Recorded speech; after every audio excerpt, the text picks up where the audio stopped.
Welcome back to What's Your Take? Real talk on leadership and life. I'm your host, Dr. Nikki, the DBA pharmacist, healthcare leader, and founder of FitBiz Global Solutions. This episode is part of our Expert Spotlight series.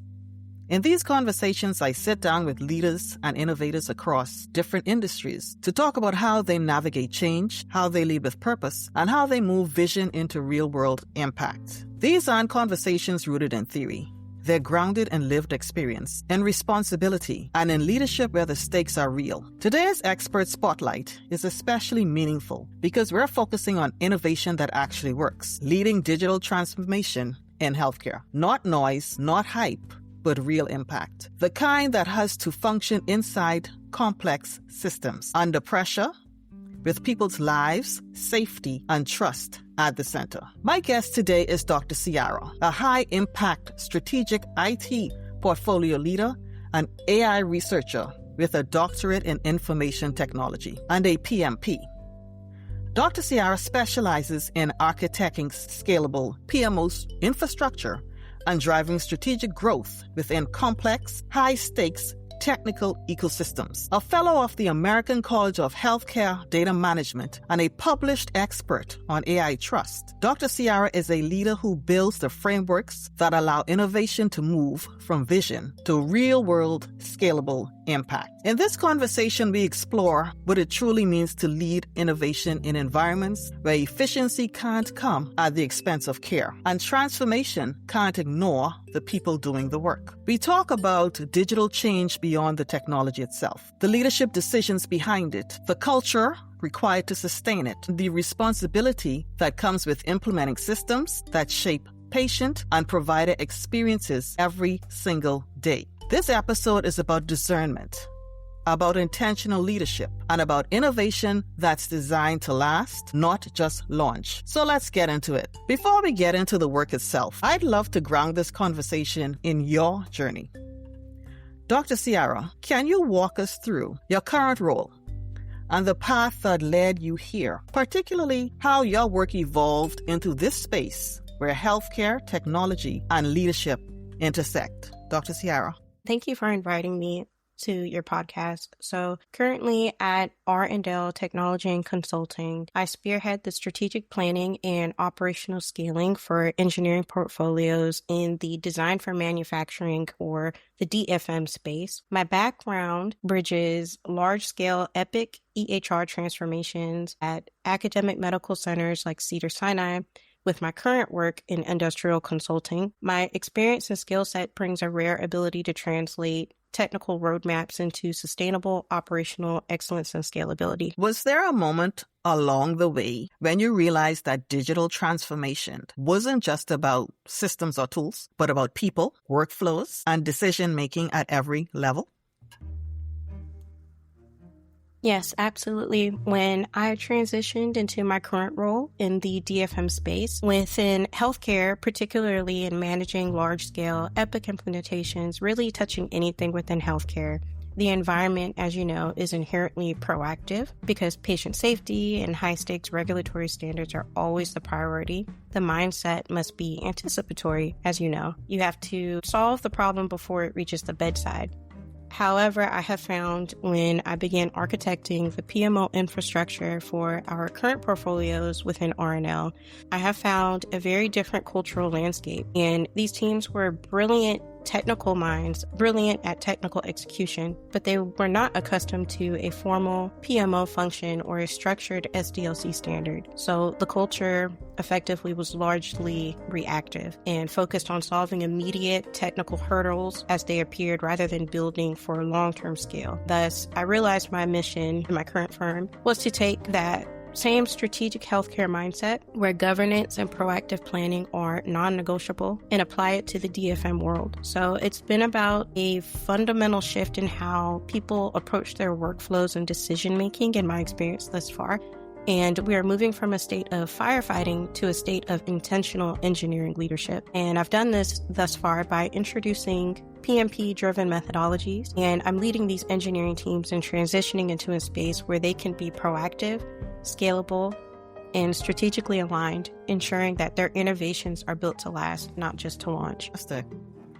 I'm especially interested in how your early experiences you mentioned shape the way you approach innovation now, particularly in environments where change can feel both urgent and risky at the same time. So I would say when I'm approaching change in an environment where it is risky, I think I lean back more on formal communication practices that I have had within the healthcare space, where everything is documented, everything has a structure, everything has a purpose, and any follow through, any decisions that are made are documented, audited, or auditable, so that when things hit the fan, as they do, we come back to the table as with senior leadership operationally, and we do a root cause analysis of how did not only, in this case, engineering, but also leadership, how did everyone at the table miss this? And we bake it into essentially incorporating a feedback loop and making it so that we are all looking at each other at the table when we're doing root cause analysis and fostering a more collaborative culture instead of finger pointing and blame game and passing the buck to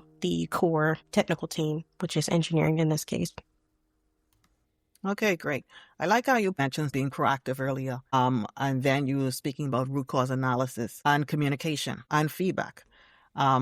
In my research, when I looked at effective leadership strategies for implementation of technology, I did come across themes like communication being key. And it's important that you mention that, and also the feedback mechanism, because in high-stake environments like this, no matter what happens, rather success, failure, it's important to review your processes to make improvements no matter what. One of the things I find most compelling about your work is that you lead in an industry, like we say, where stakes are incredibly high. Healthcare is deeply regulated, complex, and there's very little margin for error. What is it like to lead in that kind of environment, where innovation is necessary because caution is also essential? Right. I think in leading in an environment where innovation meets essential caution is about being an architect of governance. So the architecture of governance is important. The frameworks that are instilled are very important. And in my experience at academic medical centers and then now in this space, I have found that the only way to move fast safely is to have a robust PMO infrastructure to establish those frameworks and ensure that everyone understands the vision. They have a hand in creating that vision, and then they also understand it and can abide by that framework. And the PMO infrastructure, in my mind, manages the how so that the technical and operational experts can focus more so on the what.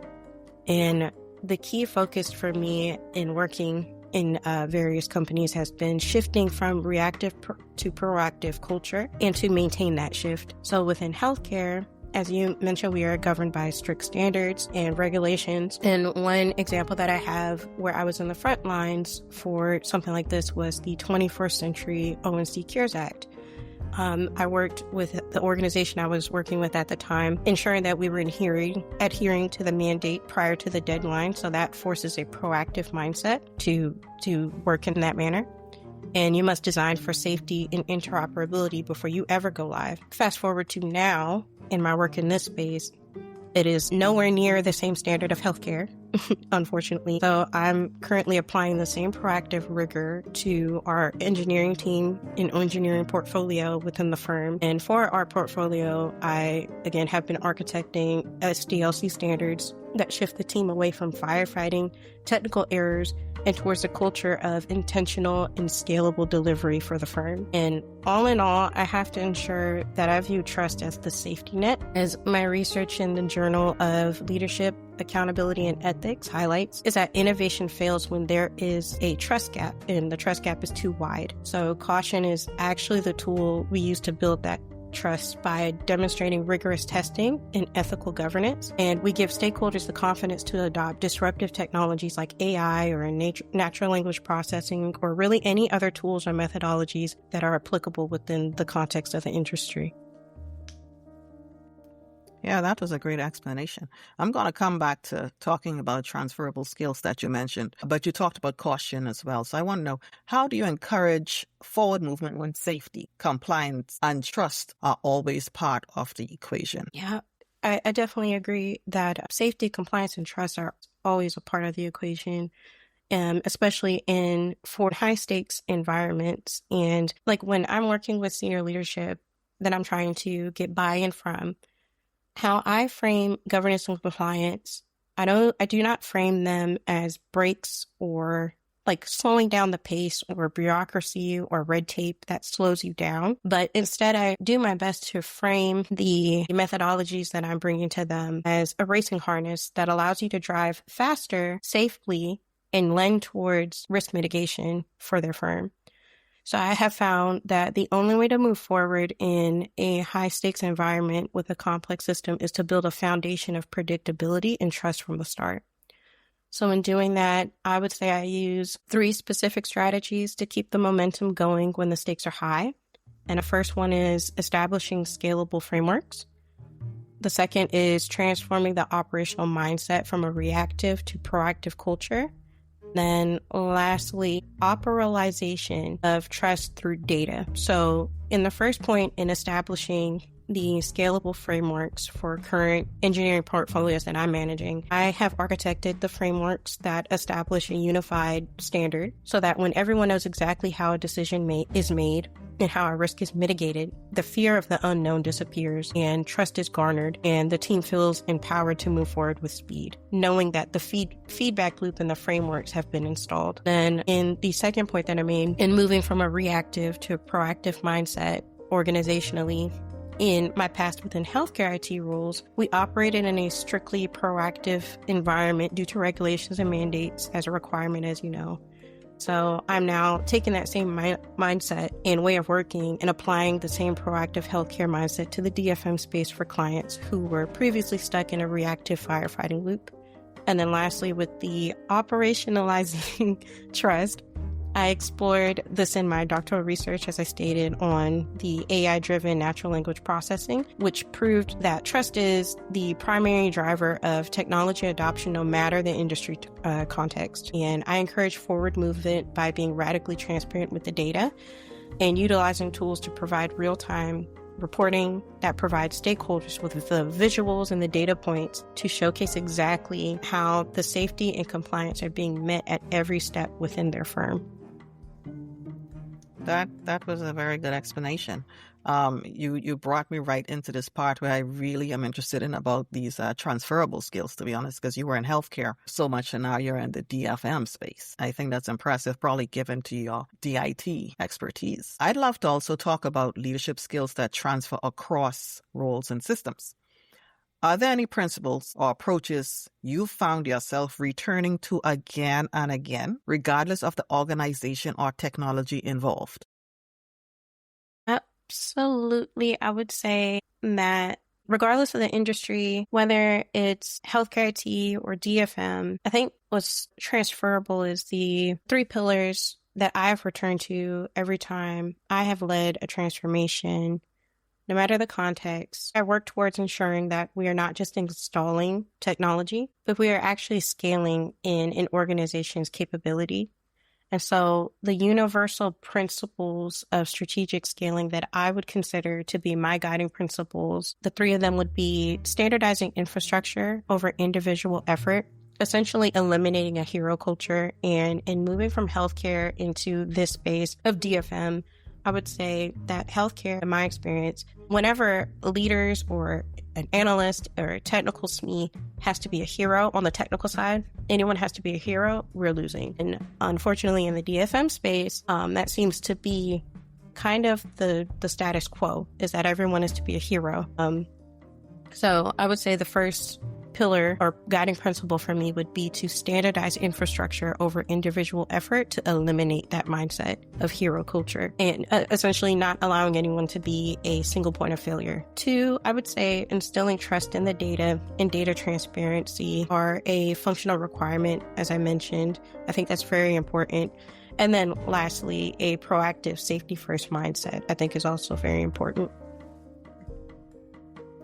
That's interesting how you mentioned the difference between the healthcare and this DFM space with the hero culture, because I feel like for successful implementations, especially on the side of healthcare, you need to have stakeholder engagement, which was proven in research, because when everyone feels a part of the team, you have a greater chance of success.